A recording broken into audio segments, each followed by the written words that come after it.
Praise the lord. యేసుక్రీస్తు ప్రభువారి ఘనమైన నామంలో అందరికీ ఈ నూతన దినపు శుభాలు.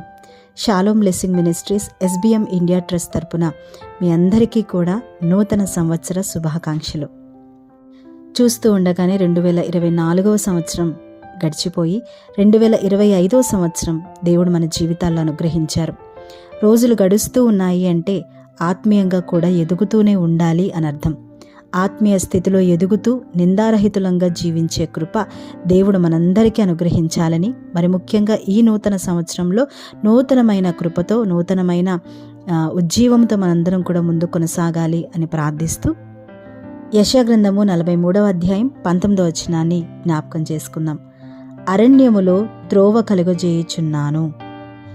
నూతన సంవత్సరం కదండి, అలానే నూతన మాసం కూడా. జనరల్గా ప్రతి ఒక్కరికి ఏమైనా ఆలోచన ఉంటుందంటే అంతా బాగుండాలి, అన్నీ బాగుండాలి అని అనుకుంటూ ఉంటాం. ఆరోగ్యంగా ఉంటే చాలా బాగుంటుంది, అప్పులు తొలగిపోతే బాగుంటుంది, ఉద్యోగం వస్తే బాగుంటుంది, ఈ సంవత్సరమైనా పిల్లలు పుడితే బాగుంటుంది, ఈ సంవత్సరమైనా మందిరాన్ని కట్టుకుంటే బాగుంటుంది, నా భర్తలో లేక నా భార్యలో మార్పు వస్తుందని ఎదురు చూస్తున్నాను. ఇలా అనేక విధాలుగా ఆలోచనలు కలుగుతూనే ఉంటాయి. కానీ మనం గుర్తుంచుకోవాల్సిన విషయం ఏంటంటే దేవుని వాక్యం నమ్మదగినది. లోకంలో మనుషులు మాటిస్తే మాట మీద నిలబడలేరు, కానీ దేవుడు మాటిస్తే తప్పక నెరవేరుస్తారు. దేవుడిస్తున్న మాట ఏంటో తెలుసా? నేను అరణ్యములో త్రోవ కలుగజేయుచున్నాను అని. అరణ్యంలోకి వెళ్ళిన వారికి అంతా ఆందోళనగానే ఉంటుంది. అరణ్యంలో సరైన త్రోవ ఉండదు. ఏ మార్గం ద్వారా వెళ్తే ఏ గమ్యానికి చేరతామో కూడా మనకు తెలీదు. అంత అర్థం కాని పరిస్థితి. ఎటు వెళ్లాలో అర్థం కాదు, ఎలాంటి నిర్ణయాలు తీసుకోవాలో అర్థం కాదు. ఒక్క మాటలో చెప్పాలంటే అరణ్యం అంటేనే గందరగోళం. కుటుంబంలో అంతా గందరగోళ పరిస్థితులే జరుగుతున్నాయా? అర్థం కాని పరిస్థితి. ఎప్పుడు ఈ సమస్య తొలగిపోతుందో అనే గందరగోళం. ఏ మార్గంలో వెళ్తే ఈ సమస్యకు పరిష్కారం వస్తుందో తెలియని పరిస్థితి. ఎవరిని ఆశ్రయిస్తే ఈ సమస్య నుండి బయటపడగలను అనే గందరగోళం. ఎటు దిక్కుతోచని పరిస్థితుల్లో జీవిస్తున్నావా?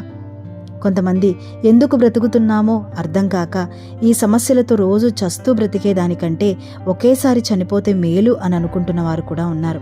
చావలేక బ్రతకలేక కన్నీటి మధ్యలోనే జీవిస్తున్న వాళ్ళు ఇంకొంతమంది ఉన్నారు. ఎవరితో చెప్పుకోవాలో అర్థం కాక ఈ గందరగోళ పరిస్థితి నుండి ఎలా బయటికి రావాలో తెలియక ప్రయాణిస్తున్న ఈ ప్రయాణం చివరికి గమ్యం ఏం చేరుతుందో లేదో అర్థం కాదు. అలాంటి దిక్కుతోచిన పరిస్థితిలో కూడా జీవిస్తున్నారు. కలవరపడద్దు. దేవుడే మన కొరకు ఒక మార్గాన్ని కలుగజేయుచున్నాడు. ఇశ్రాయేలీలు ప్రజలు ఐగుప్తు నుండి విడుదల పొందిన తర్వాత అరణ్యంలో నడుచుకుంటూ వచ్చి ఎర్ర సముద్రం దగ్గరికి వచ్చి ఆగారు. అప్పుడు వారిలో ఇక అనేకులకు గందరగోళం మొదలైంది. వెనక్కి తిరిగి వెళ్ళిపోదాము అని అనుకుంటే వెనుక ఐగుప్తు నుండి సైనికులు ఇశ్రాయేలు ప్రజలను చంపడానికి వస్తున్నారు. ఇక ఏం చేయాలో అర్థం కాలేదు. ముందు చూస్తే ఎర్ర సముద్రం. ప్రాణాన్ని అరచేతిలో పెట్టుకొని గందరగోళంలో ఉన్నారు. ఒక పక్క మోషే గారి మీద సణుగుతున్నారు, వెనకాల చూస్తే శత్రువులు. ముందుకు వెళ్దామంటే ఎర్ర సముద్రం. మధ్యలో ఆగిపోయారు. నిజమే కదండి, కొన్నిసార్లు మనకు కలుగుతున్న సమస్యలను బట్టి ఎటు వెళ్లాలో అర్థం కావడం లేదు. ఎలాంటి నిర్ణయం తీసుకోవాలో అర్థం కాక మధ్యలోనే ఆగిపోయే పరిస్థితులు. అటు ముందుకు వెళ్ళలేక ఇటు వెనక్కి వెళ్ళలేక మధ్యలో దిక్కుతోచని పరిస్థితులు. అర్థం చేసుకునేవారు లేరని భర్త అర్థం చేసుకోక, భార్య అర్థం చేసుకోక, తల్లిదండ్రులు పిల్లలను అర్థం చేసుకోక ఒకే ఇంటిలో నివసిస్తున్నప్పటికీ ఎవరితో సమాధానం చెప్పుకోలేని జీవితం. అందరి మధ్యలో నివసిస్తున్నప్పటిగా ఒంటరి జీవితాన్ని అనుభవిస్తున్న వాళ్ళు ఎంతోమంది ఉన్నారు.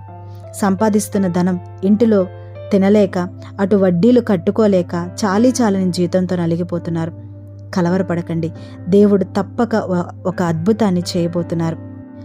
మన సమస్యలను మనమే తీర్చుకోగలము అనే ఒకే ఒక్క ఆలోచన కలిగి ఉండటమే ఈ గందరగోళానికి ముఖ్య కారణం. అందుకే మన సమస్యలు మనకి పెద్దవిగా కనబడుతూ ఉన్నాయి. ఒక మాటలో చెప్పాలంటే నా వల్ల అవుతుంది, నేను చేసుకోగలను, నేను తీర్చుకోగలను, నాకు డబ్బు ఉంది, నాకు పలుకుబడి ఉంది అని అనుకుంటూ ఉంటాం కదా. అందుకనే సమస్యలు ఇలా కనబడుతున్నాయి. కీర్తన 37:5లో ఉంటుంది, నీ మార్గమును యెహోవాకు అప్పగించుము అని. మన సమస్యలను ఎప్పుడైతే మనం దేవుని చేతికి అప్పగిస్తామో అది ఎంత పెద్ద సమస్య అయినా దాన్ని దేవుడు తీరుస్తారు. మనమే మోయడానికి ప్రయత్నిస్తే ఎంత చిన్న సమస్య అయినా అది మనకి పెద్దగానే కనబడుతుంది. దేవుడు తప్పక ఒక త్రోవను కలుగజేయుచున్నారు. మార్గాలు లేని ప్రాంతాల్లో, ముందుకు వెళ్ళలేని పరిస్థితుల్లో దేవుడు త్రోవను కలుగు చేసి మనలను ముందుకు నడిపించే సమర్థుడు. కలవరపడద్దు, దేవుని యందు విశ్వాసం ఉంచుదాం. దేవుడు తప్పక మన జీవితాల్లో మనం చేసుకోలేని వాటిని కూడా దేవుడు మన కొరకు చేసి ముందుకు వెళ్ళలేని మన బ్రతుకులను దేవుడు సురక్షితంగా ముందుకు నడిపిస్తారు. విశ్వాసంతో జీవిద్దాం, దేవుని వైపు చూద్దాం. దేవుడే మన కొరకు త్రోవను కలుగజేసి మనల్ని ముందుకు నడిపిస్తారు. అట్టి కృప దీవెన దేవుడు మనందరికీ, మన కుటుంబాలకు దయచేయునుగాక. ఆమేన్. ప్రార్థన.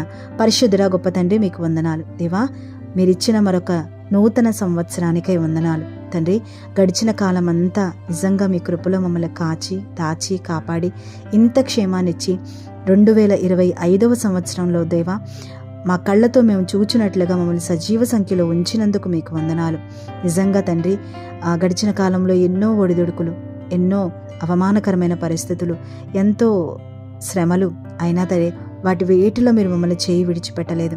మీరు మాకు తోడుగా ఉండి మమ్మల్ని నడిపిస్తూ వచ్చారు.